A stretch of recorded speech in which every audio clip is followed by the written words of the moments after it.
America और Israel ने Iran के ऊपर अटैक किया और उसके बाद में ईरान जिस तरीके से कहर बरपा रहा है, तेल अवीव के अंदर कहर बरपा दिया ईरान ने। बड़ी बात यह है कि आयरन डोम सिस्टम उसके परखच्चे उड़ा दिए। आयरन डोम सिस्टम उसके ऊपर इतनी मिसाइलें मारी हैं कि अब सीधे तेल अवीव के अंदर लोग बंकरों में छुप गए हैं। और एक तरफ तेल अवीव में इजराइल के अंदर लोग बंकरों में छुपे हुए हैं, डरे हुए हैं, सहमे हुए हैं, और दूसरी तरफ ईरान की सड़कों पर जश्न दिखाई दे रहा है। यहीं से आप देखिए और तुलना कीजिए कि ईरान इस जंग में, और ये बहुत शुरुआती घंटे हैं, ईरान इस जंग के लिए कितना तैयार था, इजराइल इस जंग के लिए कितना तैयार था, और अमेरिका इस जंग के लिए कितना तैयार था। अमेरिका और इजराइल उन्होंने चोट देखी नहीं है, ईरान के लोग वो चोट जानते हैं, समझते हैं। इस वक्त में एक बड़ी खबर और बुरी खबर मैं आपको यह भी बता दूं कि करीब करीब 26 बच्चे मारे गए हैं। यह भी खबर सामने आ रही है। ईरान के अंदर वहां पर एक स्कूल के ऊपर, एक स्कूल की बिल्डिंग पर मिसाइलें गिराई गई है, वो भी मैं आपको दिखाने वाला हूं। लेकिन सबसे पहले आप ये तेल अवीव की तस्वीरें देखिए। तेल अवीव में किस तरीके से मिसाइलें बरस रही है, तेल अवीव के आसमान में मिसाइलें कैसे गूंज रही है, और एक तरीके से आयरन डोम सिस्टम उसके परखच्चे उड़ा करके रख दिए है। इजराइल के आयरन डोम सिस्टम को पिछली बार ही ईरान ने भांप लिया था, और पिछली बार से दुगनी ताकत से इस बार खामेनेई वो सामने आए हैं, और उन्होंने जाहिर सी बात है अपने साइंटिस्टों से कहा होगा कि मिसाइलों को और पावरफुल बनाइए या और ज्यादा संख्या में मिसाइलें छोड़िए। देखिए, सबसे बड़ी बात यह है कि इजराइल के पास में आयरन डोम सिस्टम है। मोदी जी अभी गए थे आयरन डोम सिस्टम लेने के लिए, जब यात्रा पर गए तो बड़ी चर्चा हुई कि आयरन डोम सिस्टम मिलेगा, ये मिलेगा, वो मिलेगा। मिला कुछ नहीं। आयरन डोम सिस्टम वो दिया नहीं। लेकिन आयरन डोम सिस्टम को लेकर के दुनिया भर में इजराइल अपनी तूती बुलवाने का काम करता है कि भैया अपने पास तो आयरन डोम सिस्टम है। लेकिन इजराइल के पास में अगर आयरन डोम सिस्टम है तो ईरान के पास में जखीरा है, मिसाइलों का जखीरा है। और ईरान इतनी मिसाइलें एक बार में मारता है कि आयरन डोम सिस्टम वो भी उन मिसाइलों को कैच नहीं कर पाता, पकड़ नहीं पाता, और मिसाइलें सीधे जमीन पर वार करती है। अमेरिका की एयरबेस पर ये तस्वीर आप देखिए, अमेरिकी एयरबेस पर भी सीधे मिसाइलें गिरी।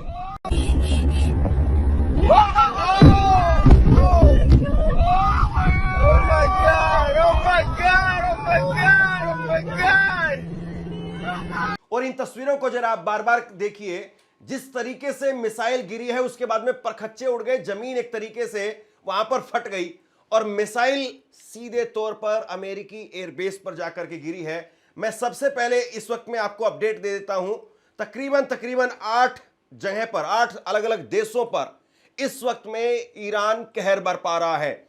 इजराइल निशाने पर है, और इजराइल एक तरीके से घोषित दुश्मन है, और इजराइल के अंदर इस वक्त में जबरदस्त कहर वो ईरान की मिसाइलों का दिखाई दे रहा है। इसके बाद में बहरीन को भी इस बार जो है वो बख्शा नहीं, और बहरीन पर भी ताबड़तोड़ वार हो रहे हैं। यूएई में अबू धाबी के अंदर तगड़ा जबरदस्त तरीके से वहां पर धुआं कर दिया है।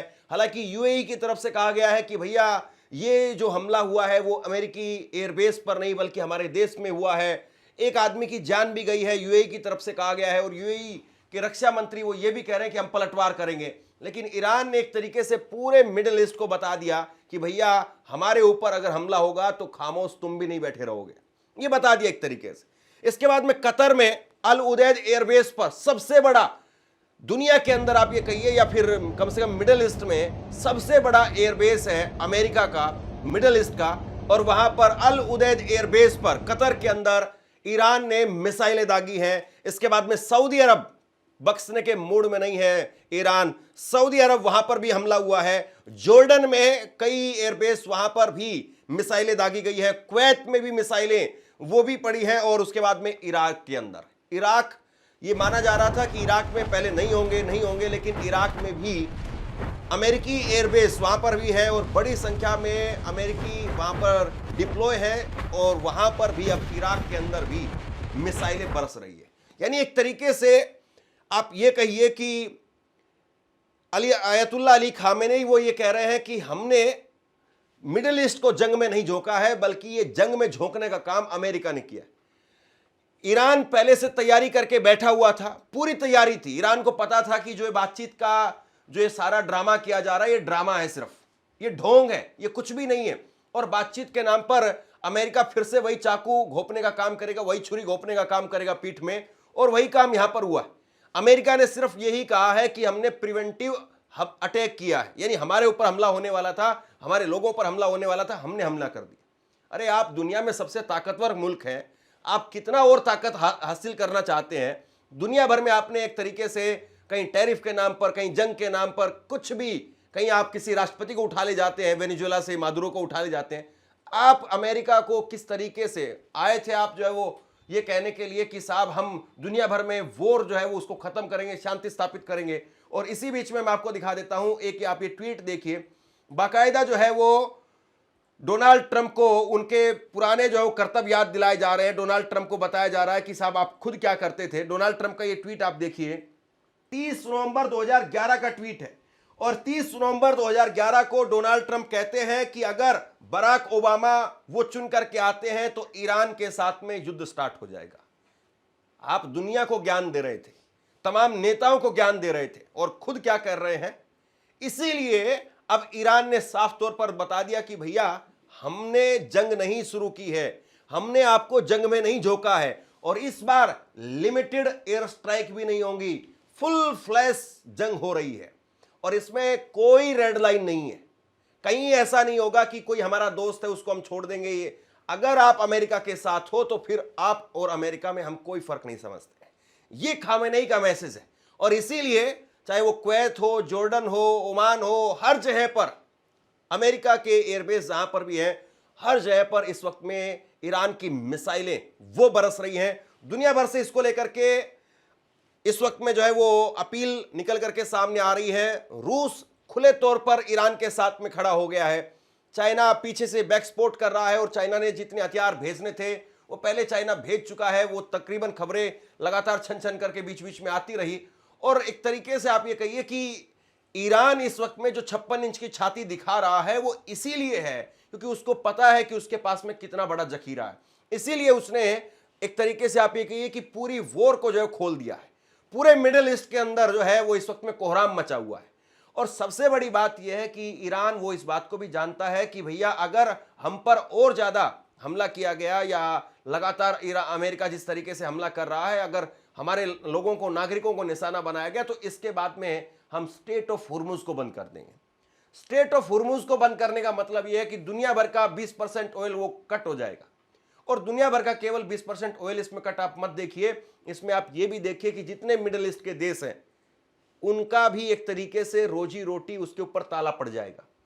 तो ईरान ये कह रहा है कि या तो अमेरिका को सब यहां से भगाओ, या फिर जो कुछ हो रहा है उसको भुगतो। सीधा और दो टूक मैसेज है कि अगर मरेंगे तो हम अकेले नहीं मरेंगे, अमेरिका का दबदबा वो भी हम पर नहीं रहेगा। ये ईरान का दो टूक एक तरीके से मैसेज है, आप इसको यूं समझ लीजिए। इजराइल के हमले में ईरान के मिनाव शहर के अंदर, और खबर जो है 26 नहीं बल्कि 40 छात्राओं की मौत जो है वो बताई जा रही है कि 40 छात्राओं की मौत हो गई है, 45 के करीब इसमें घायल हो गए हैं। और ये जानकारी खुद ईरान की न्यूज एजेंसी फोर्स ने दी है। तो इसलिए आप कह सकते हैं कि इस पर यकीन किया जा सकता है। कतर, बहरीन, यूएई पर ईरान की तरफ से लगातार हमले किए जा रहे हैं। ईरान की सेना ने घोषणा की है कि उसने इजराइल के खिलाफ पहली बार बड़े पैमाने पर ड्रोन का हमला किया है। ये ईरान की सेना जो है वो खुल करके स्वीकार कर रही है, और इसमें दर्जनों हमले वो ड्रोन के जरिए किए गए हैं, ड्रोन दागे गए हैं, और ये हमला अमेरिका और इजराइल के हमलों के जवाब में दिया गया। ये पहली प्रतिक्रिया निकल करके सामने आई है ईरान की सेना की तरफ से। ईरान की सेना ने साफ कर दिया है कि भैया हम लोग मार रहे हैं, और हम इस बात को छुपाने वाले भी नहीं है। हम मार रहे हैं, हम ठोक रहे हैं, और हम ठोकेंगे। ये एक तरीके से वो बता रहे हैं। इस बीच में रूस ने सैन्य कार्रवाई को तुरंत रोकने की अपील की है। रूस की तरफ से अपील सामने आई है। रूस के विदेशी मंत्रालय ने अपने बयान में कहा है कि राजनीतिक और कूटनीतिक बातचीत के जरिए समाधान निकाला जाए। रूस ने हमलों को गैर जिम्मेदाराना कार्रवाई बताया है, जिससे क्षेत्र में अस्थिरता बढ़ जाएगी, ये रूस का कहना है। रूस ने अंतर्राष्ट्रीय समुदाय से भी अपील की है और कहा है कि वह इन हमलों का निष्पक्ष होकर के आकलन करे। ये रूस की तरफ से कहा गया है। रूस ने यह भी कहा है कि पहले की तरह अंतर्राष्ट्रीय कानून वो माने जाएं, आपसी सम्मान वो होना चाहिए और हितों के संतुलन के आधार पर शांतिपूर्ण समाधान खोजने के प्रयास में सहयोग करने के लिए रूस तैयार है। देखिए, रूस की तरफ से जो है वो साफ मैसेज दिया गया है। रूस पूरी दुनिया को कह रहा है कि भैया ये दादागिरी, ये जिस तरीके से हो रहा है कि कभी किसी को भी उठा लो, कभी किसी को भी मारो, कभी किसी को भी ठोको, कभी किसी पर भी कब्जा कर लो, कभी कुछ भी टैरिफ लगाओ, ये दादागिरी बंद होनी चाहिए। सबकी इज्जत है और सब इज्जत से रहेंगे, सब शांति से रहेंगे, ये रूस की तरफ से कहा गया। और रूस इस बात को भी कह रहा है कि भैया जो अंतर्राष्ट्रीय कानून है, यानी एक देश दूसरे देश के ऊपर हमला नहीं करेगा, एक देश वो दूसरे देश के अंदर वो घुसेगा नहीं, अपने सैनिकों के जरिए या फिर एयर स्ट्राइक्स के जरिए दूसरे देश पर हमला नहीं करेगा। ये कानून, जो अंतर्राष्ट्रीय कानून बनाए गए थे, दुनिया की सहूलियत के लिए बनाए गए थे, शांति के लिए बनाए गए थे, उन कानूनों का पालन होना चाहिए। यानी रूस एक तरीके से यूएन को भी बता रहा है, रूस एक तरीके से इस वक्त में बड़े भाई की भूमिका में दिखाई दे रहा है और रूस ये भी मैसेज दे रहा है कि भैया हम ईरान के साथ तो है, लेकिन ये जो अमेरिका की दादागिरी है इसको दुनिया के सामने ला करके रहेंगे। और जाहिर सी बात है, रूस और चाइना ये दोनों देश चाहते हैं कि अमेरिका जितना ज्यादा दिन इस युद्ध के अंदर अगर उलझता है उतना अच्छा है, ताकि अमेरिका की जो दादागिरी है वो धरी की धरी रह जाएगी। ये एक तरीके से मैसेज है।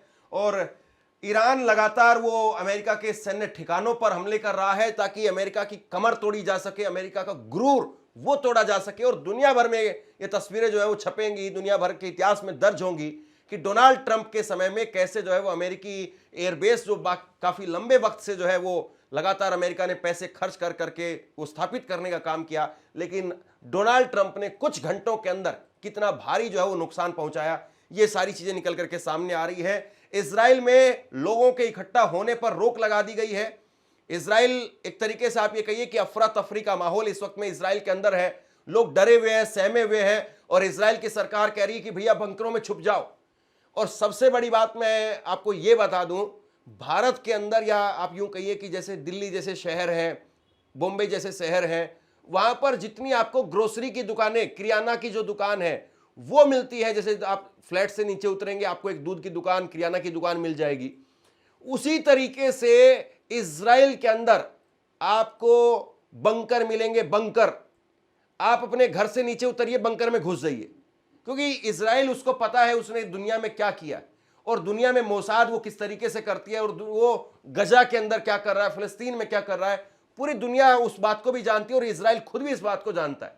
और इजराइल को हमेशा इस बात का खतरा रहा है कि उसने जो कुछ किया है उसका पलटवार तो होगा ही होगा। इसीलिए इजराइल ने दो जगह पर खूब पैसा खर्च किया। सबसे पैसा ज्यादा जो खर्च किया है इजराइल ने, वो अपना एयर डिफेंस सिस्टम मजबूत करने के लिए खर्च किया है कि एयर डिफेंस सिस्टम जो उसको मजबूत किया जाए, ताकि अगर हमारे ऊपर हमला हो रहा है तो वो निस्ते नाबूद हो जाए, हवा की हवा में हम उड़ा देंगे, खत्म कर देंगे। लेकिन पिछले साल आप ये कहिए कि हमास ने जिस तरीके से घुस करके मारा, फिर उसके बाद में 12 दिनों की जो जंग चली उसमें रुला दिया एक तरीके से नेतन्याहू को, और नेतन्याहू गिड़गिड़ाने की स्थिति में आ गए थे कि भैया बचा लीजिए, बस करिए बस करिए। अब जो है वो ईरान दुगनी ताकत से आ रहा है और ईरान वो आयरन डोम सिस्टम उस पर भी मार कर रहा है और इजराइल उसको कहना पड़ रहा है कि भैया बंकरों में चले जाओ, इसके अलावा दूसरा कोई चारा नहीं है। ये कुल जमा इस वक्त की स्थिति है। तो इजराइल, उसने अपने स्कूल, ऑफिस, उन सबको बंद कर दिया है। अस्पताल में मरीजों की सुरक्षा के लिए जो नीचे कमरे बने हुए हैं, अस्पतालों के नीचे भी बंकर हैं, स्कूलों के नीचे भी बंकर हैं, जितने बड़े बड़े फ्लैट्स होते हैं उन सब के नीचे भी, जैसे आप दिल्ली में, भारत में अलग अलग जगह पर डीएलएफ के फ्लैट्स देखते हैं, जितने ऊपर फ्लैट आपको दिखाई देंगे उतने सारे लोग बंकर के अंदर आ जाएं, ये व्यवस्था वहां पर करनी होती है। मैंडेटरी यही है। जैसे यहां पर स्कूल, पानी या फिर अस्पताल की, ग्रोसरी की दुकान वो होना मैंडेटरी है, वैसे ही आप अगर कोई सोसाइटी वहां पर डेवलप करेंगे तो आपके लिए मैंडेटरी है कि आप नीचे बंकर बना करके देंगे सोसाइटी के लोगों के लिए। तो इजराइल इस वक्त में कह रहा है कि भैया अस्पताल के अंदर जो मरीज है उनको भी नीचे ले जाओ, अस्पतालों को भी खाली करो, स्कूलों को भी खाली करो, ऑफिस उनको भी खाली कर दिया गया है। और रक्षा मंत्री, इजराइल के रक्षा मंत्री काटज, उनकी तरफ से कहा गया है कि पूरे देश में इस वक्त में हम इमरजेंसी घोषित कर रहे हैं। इमरजेंसी इजराइल के अंदर जो है वो घोषित कर दी गई है। रक्षा मंत्रालय की तरफ से रक्षा मंत्री ने इस बात की जो है घोषणा की है और उन्होंने कहा है कि ईरान की ओर से मिसाइल और ड्रोन के हमले और ज्यादा हो सकते हैं। पुलिस ने लोगों से कहा है कि वो जरूरी काम के अलावा बाहर नहीं निकलेंगे ताकि एम्बुलेंस और सुरक्षा बल वो आसानी से काम कर सके। यानी जमीन पर इस वक्त में अफरा तफरी मची हुई है और इजराइल के लोग वो रेंग रहे हैं एक तरीके से, और उस दूसरी तरफ ईरान की सड़कों के ऊपर एक जश्न दिखाई दे रहा है, क्योंकि ईरान ने एक लंबा अरसे तक वो देखा है कि किस तरीके से जो हमारे लोगों को मारा गया, गजा के अंदर जिस तरीके से बच्चे मारे गए वो सब जानते हैं। और आज के वक्त में एक तरीके से आप ये कह सकते हैं कि टेक्नोलॉजी इतनी स्पीड, इतनी जो है फास्ट है, उसकी स्पीड जो है, वो स्किल है, वो इतनी फास्ट है, इतनी शार्प है कि आप जिस जगह को भी चाहें उस जगह को आप हिट कर सकते हैं। और इस मामले में ईरान की एक तरीके से कमजोरी यह है कि ईरान का जो एयर डिफेंस सिस्टम है वो उतना मजबूत नहीं है। ईरान की जो ताकतें हैं वो उसकी मिसाइल है। जैसे कई पहलवान, उनके हाथ बहुत ताकतवर होते हैं, पैर में उतनी जान नहीं होती, पैरों में जो है उतना दमखम नहीं होता है। कई पहलवानों की बाजुएं उतनी ताकतवर नहीं होती, लेकिन पैर वो बहुत दमदार होते हैं और वो गिरते नहीं है। तो उसी तरीके से हर देश की अपनी एक ताकत है, हर देश की अपनी एक पावर है, अपनी एक स्किल है। ईरान के पास में मिसाइलों का जखीरा है, उसके पास में आयरन डोम सिस्टम है, लेकिन उस आयरन डोम सिस्टम को भी जो है वो ईरान तोड़ रहा है। हालांकि इजराइल एक तरीके से बेनकाब हो रहा है दुनिया के सामने कि आप स्कूल की बिल्डिंगों को टारगेट करके मार रहे हैं। क्योंकि मैं इसलिए इस बात को कह रहा हूं क्योंकि आज के वक्त में आप जिस भी बिल्डिंग को चाहें, आज के वक्त में टेक्नोलॉजी और खास तौर पर इजराइल के पास में जो टेक्नोलॉजी है वो इतनी ज्यादा है कि वो जिस जगह को चाहे वो उस जगह को जाकर के हिट कर सकता है। उसकी स्पीड, उसकी जो आप ये कहिए एक्सपर्टीज है, वो इसी बात में है। यानी वो एक्सपोज हो रहा है पूरी दुनिया के अंदर कि आप स्कूल के बच्चों की बिल्डिंगों को उनको निशाना बना रहे हैं। तो खामेनेई इस वक्त में, या ईरान इस वक्त में बिल्कुल भी बैकफुट पर नहीं है। उन्होंने जंग को पूरी तरह से खोल करके रख दिया है और अब सवाल यही है कि ये जंग आगे किस तरीके से आगे बढ़ती है। मेरी लगातार नजर बनी हुई है और सबसे आसान भाषा में जो कुछ इस वक्त में मिडिल ईस्ट में चल रहा है, इजराइल में चल रहा है, वो आप तक पहुंचाने की कोशिश करूंगा। आप क्या सोचते हैं नीचे कमेंट बॉक्स में लिख करके मुझे जरूर बताइए, ताकि मेरी अपनी समझ भी इस मामले को लेकर के और बढ़ सके। बहुत बहुत धन्यवाद।